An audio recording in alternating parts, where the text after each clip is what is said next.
Albert Wilfred Jebanesan. I'm the president of the Methodist Church Sri Lanka. Sri Lanka was under the war for 30 years, and the war came to an end officially in 2009.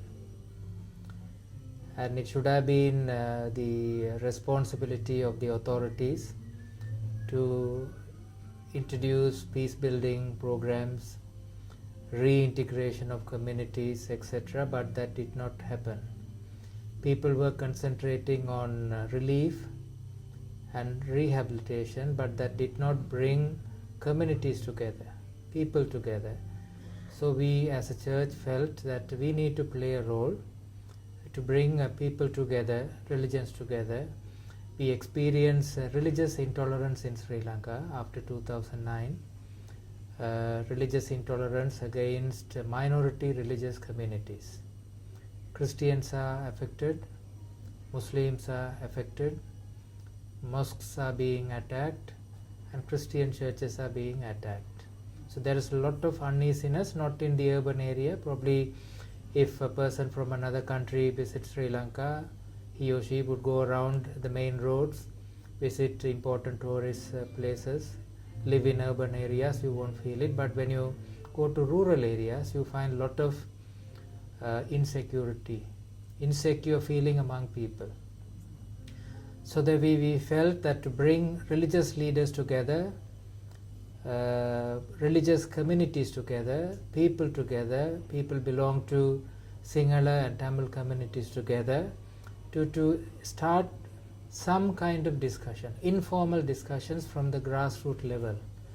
So in order to do that, because church is very small in Sri Lanka, we are embarking on a mission that is much bigger than a church would embark. We approached the Uniting World, and the Uniting World came forward to support this project. So this project is titled as Beyond Barriers. It's a 4-year program initiated by the church, so which is not a common thing. A church would get engaged in inter-religious dialogue, inter-religious, and then bringing communities, allow communities to visit each other, and then bring young people together to sit around and discuss these issues openly.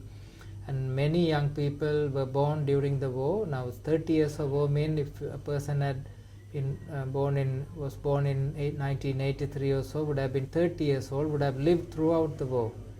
So experienced the war, witnessed deaths, destruction of properties, etc. For that person to look at a person from another community is a very difficult experience. So war has divided the communities. Always one group thought the other group is an enemy. That group thought this group is an enemy. Because these groups never met each other. And one issue that we are facing in Sri Lanka is vernacular education. Traditionally, Sri Lanka's education was in English, but after independence, vernacular education was introduced. That again divided the community. Sinhala people spoke Sinhala, Tamil people spoke Tamil. There was no link language. Only 10% of the population speak English. 90% don't speak English, meaning that language itself, within the same country, people didn't have any way to communicate. So it's easy to see another person who doesn't speak his or her language is your enemy. So we need to create mechanism. We need to take translators who can translate each other's conversation to bring people together. I mean, there is no way forward in Sri Lanka if you don't bring people. I used to share with people. You go to a supermarket and you find 15 different types of toothpastes. Why do you pick up one particular toothpaste? Who has told you that is a good toothpaste? Or maybe a piece of cake of soap or washing powder. Where do you make that decision?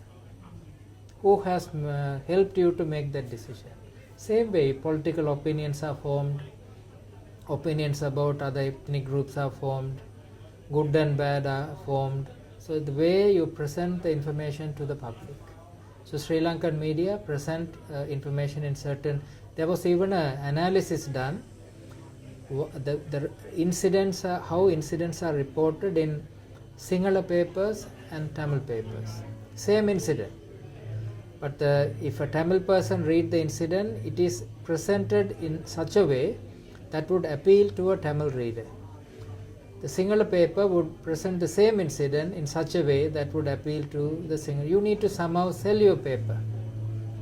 You can't support Tamil issues and then speak about Tamils and expect Sinhala person to buy that paper. That will never happen.